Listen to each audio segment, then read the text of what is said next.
You clicked on this video because you're someone who's committed to leveling up, growing, and becoming the best version of yourself. You care about your self-love journey. So naturally, you consume content related to self-love, leveling up, and you're not unfamiliar with the term solo dating. You see many self-love gurus talk about it. I mean, I myself love it. It's now seen as the thing you need to be doing in order to work on your self-love journey. It's also portrayed to be the solution to all your problems, your dating problems included. And here's the thing, bestie, you've maybe tried it, or you're thinking of trying it, but somewhere deep down, it doesn't feel right. Or shall I say, it doesn't feel like you're being authentic when you do these things. Because like we said earlier, you're someone who values self-improvement, growing, becoming the best version of yourself. And so you've also learned the importance of trusting your gut, your intuition, that feeling you can't really ignore. And you get a feeling when it comes to solo dating. It seems like it's a nice thing to do, but it just doesn't sit right with you. And so you're at this weird place where you want to do these things, you want to be on your self-love journey as everyone's talking about it, but for some reason it just feels very performative to you. I mean, yes, of course, naturally when we do something new, we're accustomed to feeling uncomfortable, we're accustomed to not wanting to do it. That's growing pains. But this discomfort we're talking about over here is something else. This is not growing pains. This is the feeling of just doing something inauthentic to you. And in today's video, we're going to be breaking down that feeling of discomfort. And it's very possible by the end of today's video, you're going to view solo dating very differently to how you view it now. Hey guys, and welcome back to my channel. Hi, if you're new here, my name is Maryam, and on my channel we talk about all things girlhood, self-love, fashion, lifestyle, you name it. By the way, in the description box of all my videos, I am adding links to my outfits and my jewelry pieces. Also, I do apologize, my next door neighbor is doing some renovations, so if you do hear a drilling noise during this video, that's where it's coming from. Okay, so what if I told you that half the things you think you want, half of your desires, aren't even yours to begin with? And what if I told you you're just downloading someone else's preferences because it just looks desirable? It just looks like the right thing to do. You don't feel connected to yourself when you do XYZ thing, but it just looks gorgeous. Okay, so now I want you to picture a Venn diagram. In one circle, I want you to have a list of things that you truly love. Things that make you have like a twinkle and sparkle in your eyes. For me, that's something like horse riding. It's not something everyone loves, but for me, it's like I love it. It brings that twinkle in my eye. And in the second circle, list out things that are mainstream and very popular and what mostly other people love having or doing. It could be something like Labubus. I mean, I get it, there are people out there that genuinely love it, but I don't. So now we have our two circles. One circle is things that you truly love, and one circle is things that are trendy. And then there is an overlap in the middle, the things that are trendy that you also happen to love. But here's the thing, there might not even be an overlap. There might not even be an instance where you might like something and it's also trendy. And you know, sometimes we just try to force an overlap just so that we can feel like we're part of something bigger, just so that we can feel like we're part of something cool, just for that sense of belonging. Because oftentimes, it's not the trend or the act of something that we actually love. We love the feeling of being part of it. And I say this because back in the day, in my early 20s, because I'm 26 now, in my early 20s, there were so many trends I was a part of that I didn't particularly like, actually, genuinely, now that I look back. I just liked the idea that I was part of something bigger. I was part of something cool. And now all of this is to say that we need to be more self-aware about the things we truly like and the things we're just forcing ourselves to like just so that we can be part of something bigger, just to get that extra kick or extra hit of external validation. Because for some reason, we don't trust our own judgments. We need to have other people's validations in order to deem what we want to do as worth doing. And what's sad is that some of us are okay to live inauthentically as long as we're not being left behind, as long as we're not being excluded from the crowd. And this external validation model limits yourself from actually really and truly learning who you are, because your desires are unfortunately being shaped by someone else's highlight reels. Okay, let's start by talking about some examples. For example, let's say online you see a girl, you see an influencer or someone you know receive 100, 200 or 500 roses from their partner. And now you consume that content over and over again through someone else, and subconsciously you now have the standard that you yourself haven't set for yourself, but because you've consumed that content, now you subconsciously have the standard that unless he's not getting me 500 roses or this or that, I don't think it's going to be good enough. Whereas maybe you're someone who truly truly actually values the thought behind things. You truly value the thought behind even 1 rose or 2 or 5, and you love how simple and meaningful it feels to you. It's not really about the quantity for you deep down, but because of what's being portrayed to you, because of what's being pushed to you by your favorite influencers, you now think, oh, now my standards need to be up here or else it's not good enough. Whereas that was never you to begin with. There are some girls out here who actually want those things, the 500 roses, and that's fine. But for you to think you want it because you see other people have it when you were already happy with getting, let's say, 5 or 10 roses,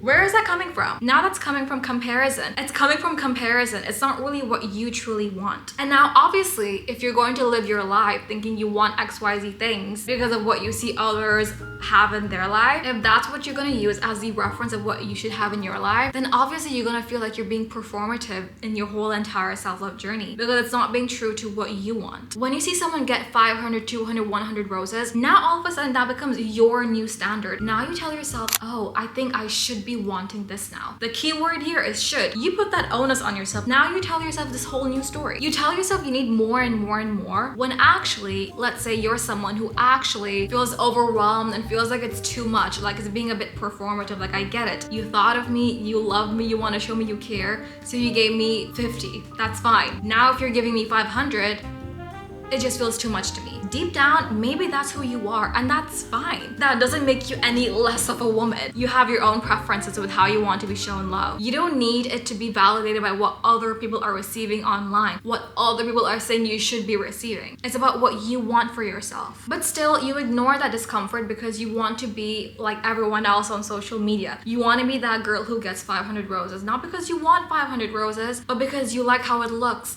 You like how it looks when the other girl got 500 roses. Now what you get isn't good enough for you because you're living a performative life, and that's where all that inauthenticity, that's where all that discomfort stems from. It's when you're not being true to yourself, and the result of all that comparison is your sense of self becomes warped. You don't really know who you are anymore because you look to others to tell you what to want for your own life. Literally, you're looking at others for them to tell you directly or indirectly for what you should be accepting, when you need to be creating the own standard for your life based on what you want and not based on what other girls are getting online.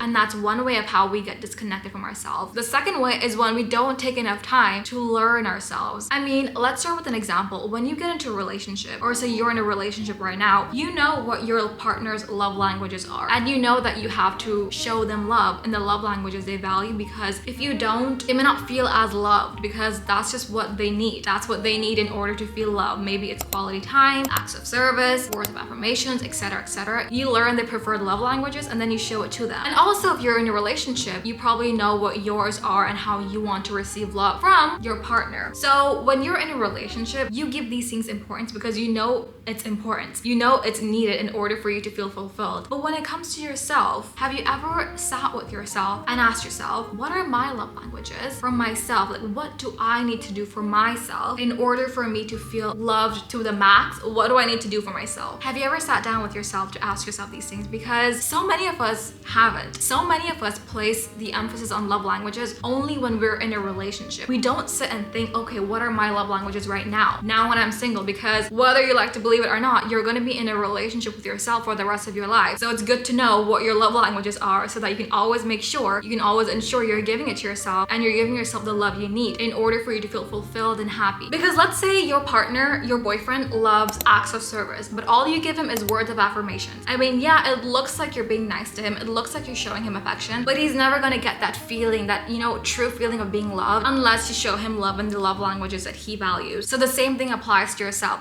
Unless you learn your own love languages from yourself, no matter what you do for yourself, no matter how many solo dates you take yourself on, no matter how many XYZ things you do for yourself, it's not gonna feel perfect or right for you or authentic to yourself unless it's the right one for you specifically. You see, me, for example, I love quality time. I love it for my boyfriend. I love it for my friends and family. I love quality time. And I also happen to love quality time from myself to myself, because when I look at my calendar is always so busy with so many things I have to give attention to. And so I want attention for myself for myself. And that's when I take myself on solo dates to fulfill that need, that desire I have for myself. And so that's why I feel so fulfilled when I go on solo dates, when I take myself out for something, when I do whatever thing I do for myself. And so let's say for you, for example, let's just say you're someone who loves quality gifts, putting in thoughts behind gifts, and all you're doing is taking yourself out on solo dates, when really what you truly want is to give yourself certain items, certain pieces of clothing, certain this, certain that. It could be whatever you want it to be. Obviously, you're not gonna feel fulfilled because you're not being authentic to yourself. And yes, there are things like budget constraints, XYZ things, etc. But like the things that are in your control, like taking yourself to, you know, get your nails done, or buying yourself your favorite matcha every now and then, tiny, thoughtful gifts for yourself, if that's what your love language is, and if you're trying to really shove down solo dating down your throat when that's not really what your true inner self wants, it's gonna feel performative. It's not gonna feel like it's right for you. And you know, that inner meh feeling you feel after going on a solo date, that could just be your body telling you, girly, this isn't for me. I'm not sure I feel my most happiest or my most loved when I go on solo dates. I think I might be needing something else. And those are the kinds of signs you need to look for when you're going on your self-love journey, when your body responds to you and tells you what it's actually looking for instead. Because just because something looks desirable online doesn't mean it's desirable for you specifically. And that's okay. Learning what you like without the noise of do this, do that, do XYZ, buy this, buy that. Learning what you love and ignoring the noise is the softest and the purest form of self-love, because you're honoring yourself, who you are. Okay, now you're probably thinking, okay, so how can I tell the difference between that discomfort, that uncomfortable feeling of solo dates not being right for me, and that uncomfortable feeling of, oh, I'm just nervous to go on a solo date? Because they both feel kind of similar on the surface level, but they mean totally different things. One is growing pains and one is just a feeling of being misaligned. Let's talk about that. So in order to tell the difference, let's take a deeper look into what misalignment can actually look like. Because misalignment doesn't feel like you're growing. It feels like you're putting on a mask and you're just performing. It feels like you're just going through the motions of self-love because someone on TikTok told you to go on a solo date. For example, you would feel disconnected in the moment. You'd feel like you're there, but you're like not really in the moment. You just feel disconnected, like there's this invisible wall. You can't really immerse yourself fully in it, and it doesn't really feel truly fulfilling. And you're overly focused on the aesthetics. You're overly focused on how this would look on camera. You're not really looking inwards and seeing how it's making you feel at the moment. And then you feel guilty or shameful for not enjoying the moment, because you should be feeling good, right? But you feel guilty for not feeling good. You see, that's misalignment. And you see, girly, that's not self-love. That's just pressure you're putting on yourself to fit a certain mold of how to show yourself love. Whereas when the feeling isn't to do with misalignment, when the feeling is just to do with growing pains, it's gonna feel different. You're gonna feel, you know, that nervous feeling, of course, when you go on a solo date, but you still feel this happiness, this, oh yeah, I did this for myself, even when you're on the date with yourself. It's like when you go to a very challenging workout class. I mean, when you're in the workout class, you feel like you're literally gonna die. It's so challenging, but still, even though you're going through all of that, you can hear yourself tell yourself, oh, I can't wait to come back next week. I can't wait to book this class again. And that's how you know it's growing pains, because you know it's difficult to do. It's difficult in the moment, but you still sort of just enjoy it. And that's how you know when you're doing something that's actually aligned with you. Yes, it can feel hard, but you still are happy you're doing it, and you still are thinking about the next time you want to do it.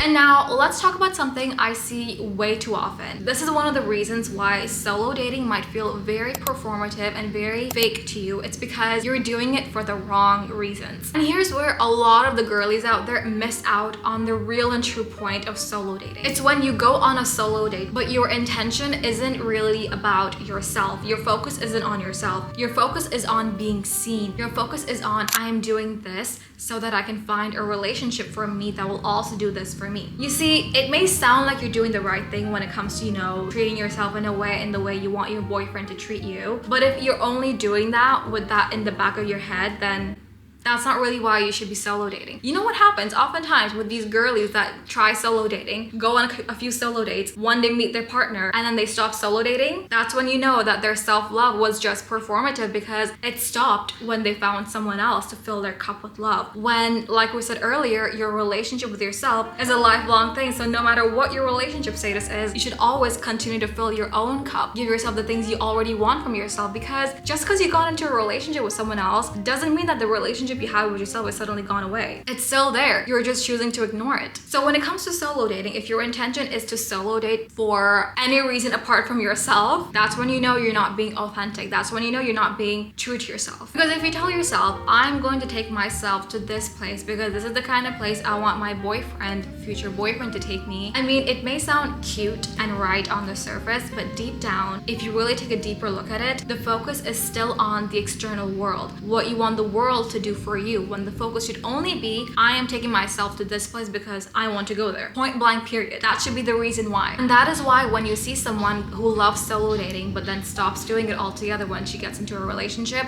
that's when you know her solo dating was not for her. It was all just performative, because the core way of you showing love to yourself, that should never go away. Because remember this, true self-love doesn't just vanish when someone else comes into your life. It's down to you to actually put in the effort and put in the work towards it. And I want to end this video by telling you that you are forever evolving. The love language that you love right now might not be the ones you love a year from now, 6 months from now. You are forever evolving. And so the same way we put an effort into our relationships, learning what our partners want, learning what our friends want, always be in touch with yourself so you don't lose yourself in this whole narrative online on social media of what you should be doing to love yourself. All right, girlies, I really hope you enjoyed today's video. I loved filming today's video, and if you made it to the end of the video, go ahead and subscribe to my channel if you aren't already. I love you guys so much, and I'll see you guys next time. Bye. You're gone now. Will you come